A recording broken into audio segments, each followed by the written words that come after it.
Hi friends, welcome back to Sunita ಜಗತ್ತು. ಇವತ್ತಿನ recipe ಬಂದುಬಿಟ್ಟು ಹುರಿದ ಹುರುಳಿ ಕಾಳು ಸಾಂಬಾರು. ತುಂಬಾ ಕ್ವಿಕ್ಕಾಗಿ ಮಾಡ್ಕೋಬೋದು, ತುಂಬ ರುಚಿಯಾಗಿ ಇರುತ್ತೆ. ಈಗಂತೂ ಮಳೆ ಇರೋದ್ರಿಂದ ಈ ರೀತಿ ಬಿಸಿ ಬಿಸಿಯಾಗಿ ಒಂದು ತಟ್ಟಂತ ಮಾಡ್ಕೊಳೋಂಥ ಒಳ್ಳೆ ರೆಸಿಪಿ ಅಂತಲೇ ಹೇಳ್ಬೋದು. ಫ್ರೆಂಡ್ಸ್, ಯಾರೆಲ್ಲ ನನ್ನ ಚಾನಲ್ಗಿನೂ ಸಬ್ಸ್ಕ್ರೈಬ್ ಆಗದೆ ನೋಡ್ತಾ ಇದ್ದರೆ ಪ್ಲೀಸ್ ಸಬ್ಸ್ಕ್ರೈಬ್ ಆಗಿ. ಹಾಗೆ ನೋಡಿ, ಒಂದು ಪ್ಯಾನನ್ನು ಇಟ್ಬಿಟ್ಟು ಇಲ್ಲಿ ಒಂದು 3-4 ಸ್ಪೂನಷ್ಟು ಹುರುಳಿಕಾಳನ್ನು ತೊಗೊಂಡಿದ್ದೀನಿ. ಇದನ್ನು ಈ ರೀತಿಯಾಗಿ ನೀಟಾಗಿ ಹುರ್ಕೋಬೇಕು. ತುಂಬ ಹೊತ್ತು ಹುರ್ಕೊಳೋದಲ್ಲ, ಒಂದು ಮೀಡಿಯಮ್ ಫ್ಲೇಮನ್ನು ಇಟ್ಕೊಂಡು ಒಂದೊಳ್ಳೆ ಕಲರ್ ಬರಬೇಕು ಅಲ್ಲಿವರೆಗೂ ಹುರ್ಕೋಬೇಕಾಗುತ್ತೆ. ನೋಡಿ, ಆಲ್ಮೋಸ್ಟ್ ಇದು ಸ್ವಲ್ಪ ಲೈಟಾಗಿ ಕಲರ್ ಚೇಂಜ್ ಆಗ್ತಿದೆ. ಈ ಟೈಮಲ್ಲಿ ನಾವು 1-2 ಸ್ಪೂನಷ್ಟು ಧನಿಯಾ ಕಾಳನ್ನು ಹಾಕ್ಕೊತಾ ಇದ್ದೀನಿ ನಾನಿಲ್ಲಿ. ನೋಡಿ, ಈ ರೀತಿ 1-2 ಸ್ಪೂನಷ್ಟು ಧನಿಯಾನ ಹಾಕ್ಕೊಂಡಿದ್ದೀನಿ. ಹಾಗೆ 1 ಸ್ಪೂನಷ್ಟು ಜೀರಿಗೆನ ಹಾಕ್ಕೊಂಡಿದ್ದೀನಿ. ಇದನ್ನೆಲ್ಲ ಹಾಕ್ಕೊಂಡು ಚೆನ್ನಾಗಿ ಹುರ್ಕೋಬೇಕು. ಇದು ನಮಗೆ ಟೈಮ್ ಇದ್ದಾಗ ಈ ರೀತಿ ಎಲ್ಲದನ್ನು ಹುರಿದ್ಬಿಟ್ಟು ಪುಡಿ ಮಾಡಿ ಇಟ್ಕೊಂಡು ನಮ್ಗೆ ಯಾವಾಗ ಬೇಕಾವಾಗ ಸಾಂಬಾರನ್ನ ಮಾಡ್ಕೋಬೋದು. ಹಾಗೆ ನೋಡಿ, ಸ್ವಲ್ಪ ಕರಿಬೇವನ್ನು ಹಾಕ್ಕೊಂಡಿದ್ದೀನಿ. ಇದನ್ನು ಸಹ ಒಂದು ಸ್ವಲ್ಪ ಗರಿ ಆಗಲಿ, ಚೆನ್ನಾಗಿ ಪುಡಿ ಆಗುತ್ತೆ. ಹಾಗಾಗಿ ಈ ರೀತಿ ಗರಿ ಆಗೋವರೆಗೂ ಹುರ್ಕೋಬೇಕಾಗುತ್ತೆ. ಹಾಗೆ ಇದರಲ್ಲೇ ನಾವು ಒಂದು 6-7 ಒಣಮೆಣಸಿನ್ಕಾಯಿನ ಹಾಕ್ಕೊಂಡಿದ್ದೀನಿ. ನಾನಿವತ್ತು ಬ್ಯಾಡಗೆ ಮೆಣಸಿನ್ಕಾಯಿನ ತೊಗೊಂಡಿದ್ದೀನಿ. ನಿಮ್ಮ ಖಾರಕ್ಕೆ ನೋಡಿಕೊಂಡು ನೀವು ಮೆಣಸಿನ್ಕಾಯಿನ ಅಡ್ಜಸ್ಟ್ ಮಾಡ್ಕೋಬೋದು. ಇದನ್ನು ಅಷ್ಟೇ, ಮೆಣಸಿನ್ಕಾಯಿ ಎಲ್ಲ ಗರಿ ಆಗಬೇಕು, ಅಲ್ಲಿವರೆಗೂ ಹುರ್ಕೋಬೇಕು. ನಾನಿಲ್ಲಿ ಮೆಣಸಿನ್ಕಾಯಿನ ಮುರಿದುಬಿಟ್ಟು ಹಾಕ್ಕೊಂಡಿದ್ದೀನಿ.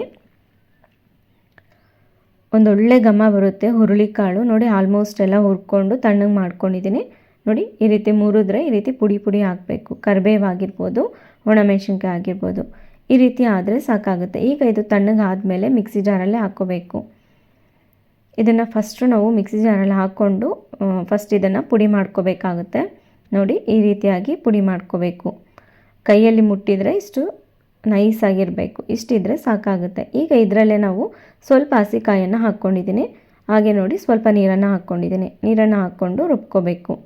ಈ ರೀತಿಯಾಗಿ ರುಬ್ಬಿ ಪಕ್ಕಕ್ಕೆ ಇಟ್ಕೊಳ್ಳೋಣ. ಈಗ ಇದಕ್ಕೆ ನೋಡಿ, ಒಗ್ಗರಣೆಗೆ ಒಂದು ಪಾತ್ರೆನ ಇಟ್ಬಿಟ್ಟು 1-2-3 ಸ್ಪೂನಷ್ಟು ಎಣ್ಣೆ ಹಾಕ್ಕೊಂಡಿದ್ದೀನಿ. ಎಣ್ಣೆ ಬಿಸಿ ಆದಮೇಲೆ ಸಾಸಿವೆ ಹಾಕ್ಕೊತಾ ಇದ್ದೀನಿ. ಸಾಸಿವೆ ಒಂದು ಸ್ವಲ್ಪ ಚಿಟಪಟ ಅಂದಬೇಕು. ಅಂದಮೇಲೆ ಜೀರಿಗೆನ ಹಾಕ್ಕೊಂಡಿದ್ದೀನಿ. ಹಾಗೆ ನೋಡಿ, ಸ್ವಲ್ಪ ಬೆಳ್ಳುಳ್ಳಿಯನ್ನು ಜಜ್ಜಿಬಿಟ್ಟು ಹಾಕ್ಕೊಂಡಿದ್ದೀನಿ. ಹಾಗೆ ಈರುಳ್ಳಿಯನ್ನು ಚಿಕ್ಕದಾಗಿರೋಂಥ ಸಾಂಬಾರು ಈರುಳ್ಳಿಯನ್ನು ಯೂಸ್ ಮಾಡ್ಕೊಂಡಿದ್ದೀನಿ. ನಿಮ್ಮ ಹತ್ರ ಇಲ್ಲ ಅಂದರೆ ನಾರ್ಮಲಾಗಿ ಮನೇಲಿರೋಂಥ ಯಾವ ಈರುಳ್ಳಿ ಇರುತ್ತೋ ಅದನ್ನೇ ಕಟ್ ಮಾಡಿಕೊಂಡು ಯೂಸ್ ಮಾಡ್ಕೋಬೋದು. ಇದೊಂದು ಸ್ವಲ್ಪ ಲೈಟಾಗಿ ಕಲರ್ ಚೇಂಜ್ ಆಗಬೇಕು. ನೋಡಿ, ಆಲ್ಮೋಸ್ಟ್ ಇದು ಕಲರ್ ಸಹ ಚೇಂಜ್ ಆಗ್ತಾ ಇದೆ. ಈ ಟೈಮಲ್ಲಿ ಸ್ವಲ್ಪ ಕರಿಬೇವನ್ನು ಹಾಕ್ಕೊಂಡಿದ್ದೀನಿ. ಈ ಕರಿಬೇವು ಒಂದು ಸ್ವಲ್ಪ ಚಿಟಪಟ ಅಂತ ಚೆನ್ನಾಗಿ ಅದು ಫ್ರೈ ಆಗಲಿ.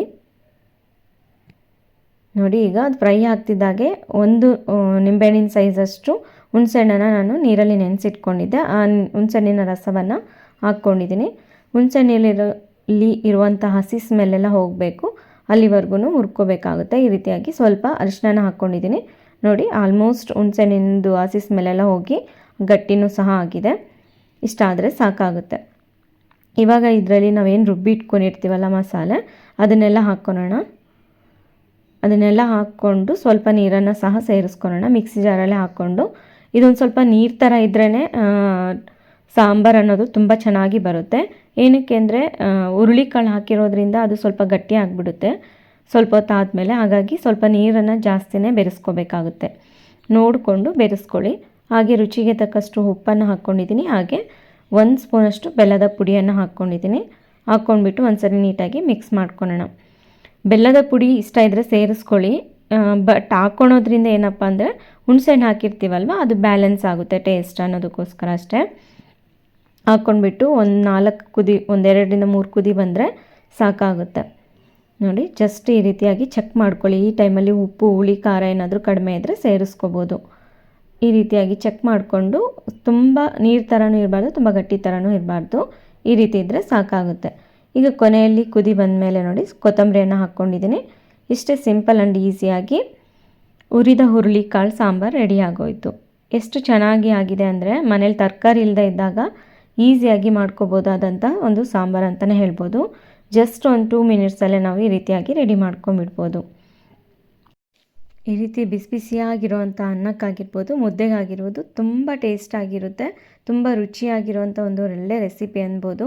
ಈ ಮಳೆಗಾಲಕ್ಕಂತೂ ಮಾಡ್ತಿರೋ ಅಂಥ ಒಳ್ಳೆ ರೆಸಿಪಿ. ಈ ರೆಸಿಪಿ ಇಷ್ಟ ಆಗಿದರೆ ಪ್ಲೀಸ್ ಲೈಕ್ ಮಾಡಿ, ಶೇರ್ ಮಾಡಿ, ಸಬ್ಸ್ಕ್ರೈಬ್ ಆಗದೆ ನೋಡ್ತಾ ಇದ್ದರೆ ಸಬ್ಸ್ಕ್ರೈಬ್ ಆಗಿ. ಮತ್ತೊಂದು ಒಳ್ಳೆ ವಿಡಿಯೋ ಜೊತೆಗೆ ಭೇಟಿಯಾಗೋಣ. ಧನ್ಯವಾದಗಳು.